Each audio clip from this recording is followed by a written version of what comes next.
চলে এসছেন? আচ্ছা বলুন তো এটা কি বলতে পারছেন না তো? ওই দেখুন পাশ থেকে ওই দিদি কেমন বলছে। আগে হ্যাঁ আপনি ঠিক বলেছেন, এটা কচুর ফুল। তাহলে চলুন না এই ফুল দিয়ে আজকে করবো, দেখুন হাউস ফুল। চলুন এটা কিভাবে কাটে একটু দেখিয়ে দিই, ঠিক আছে? একটা দেখাবো কিন্তু বেশি দেখাতে পারবো না। প্রথমে এটাকে এখান থেকে কেটে নেবেন, ঠিক আছে? এই যে কেটে নিলাম, এবার এটাকে খুললে এর মধ্যে এই যে মোটা জিনিসটা আছে এটাকে কিন্তু আমরা নেবো না, ঠিক আছে? এটা ফেলে দেবো। এবার এটাকে রিং রিং করে আমরা কেটে নেবো, ঠিক আছে? পর পর রিং রিং করে কেটে নেবো। এবার এগুলোকে একটু ধুয়ে নিতে হবে, ঠিক আছে? খুব ভালো করে ধুয়ে নেবেন। এই কড়াতে আমি একটু জল নিয়ে নিয়েছি, এটাকে গরম করবো। যেটা দিলে সবেতে গুণ বাড়ে সেটা অল্প একটু মানে 1/2 চামচের মতো দিয়ে দেবো। এবার এগুলোকে আমি গরম জলে দিয়ে একটু ভাপিয়ে নেবো। এর কারণ ওই বলে না ঝগড়া করার সময় যেমন মুখ চুলকায় সেরকম চুলকাবে, তাই জন্য যদি যেটা না চুলকায় তার জন্য এটাকে আমি একটু ভাপিয়ে নিচ্ছি। ভাপ দেওয়ার শেষ পর্যায়ে এই খুন্তি নিলাম, এই দেখুন এই দেখুন জাস্ট খুন্তিটা ধরতেই এর মধ্যে চাপ দিয়ে ঢুকে যাচ্ছে। তখন বুঝবেন এটা ভাপানো হয়ে গেছে। এটাকে একটা ঝুড়িতে নিয়ে জলটাকে ঝেড়ে নেব। নিয়েছি কটা চিংড়ি, এবার এর মধ্যে আমি একটু নুন মাখিয়ে নেবো খালি। এবার নিচ্ছি আমি সর্ষের তেল, পরিমাণ বুঝে নিতে হবে।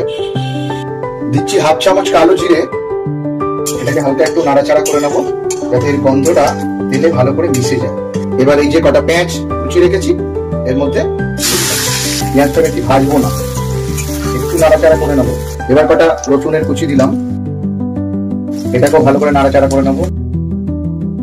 এবার 2-3টে লঙ্কা আমি এর মধ্যে ফাটিয়ে দিলাম, হালকা নাড়াবো, বেশি ভাজার দরকার নেই। এবার চিংড়িগুলো কিন্তু আমি প্রথমে ভাজিনি, এবার এই চিংড়িগুলোকে আমি এর মধ্যে দিয়ে দেবো। প্রথমে চিংড়ি ভাজলে কি হয়, রাবারের মতন লাগে, খেতে খুব একটা ভালো লাগে না, তাই আমি এই চিংড়িগুলোকে এখন দিলাম। এটাকে এর সঙ্গে আমি নেড়ে নেবো একসাথে।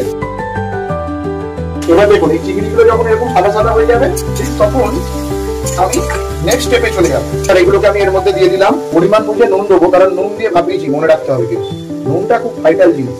সামান্য একটু হলুদ দেবো, সব সমেত আমি এটাকে নাড়িয়ে দেবো। আচ্ছা এতে কিন্তু এক্সট্রা করে জল দেবেন না, এক্সট্রা জল দেওয়ার দরকার নেই, এর থেকে কিন্তু যথেষ্ট জল বেরোবে এবং সেই জলেই সেদ্ধ হবে। এবার আমি এটা মোটামুটি হয়ে এসছে, এটা আমি একটু চিনি দিয়ে দিলাম, ভালো করে নেড়ে নেবো এটাকে। ততক্ষণ নাড়বো যতক্ষণ না চিনিটা গলে যাচ্ছে। মোটামুটি ভাজা ভাজা হয়ে গেছে, দেখুন ফুলগুলো সব উধাও হয়ে গেছে প্রায়। এবার এটাকে আমি তুলে নেবো। এই দেখুন ফুল পুরো হাউসফুল। আর হ্যাঁ অবশ্যই কিন্তু যেদিন বানাবেন সেদিন হাতের চালটা কিন্তু বাড়িয়ে নেবেন, নাহলে কিন্তু খুব অসুবিধায় পড়ে যাবেন। আর হ্যাঁ অবশ্যই এই রান্নাটা ভালো লাগলে লাইক কমেন্ট শেয়ার করতে কিন্তু ভুলবেন না। তাহলে অবশ্যই গরম ভাতে নিন, জমে যাবে সিন। টাটা।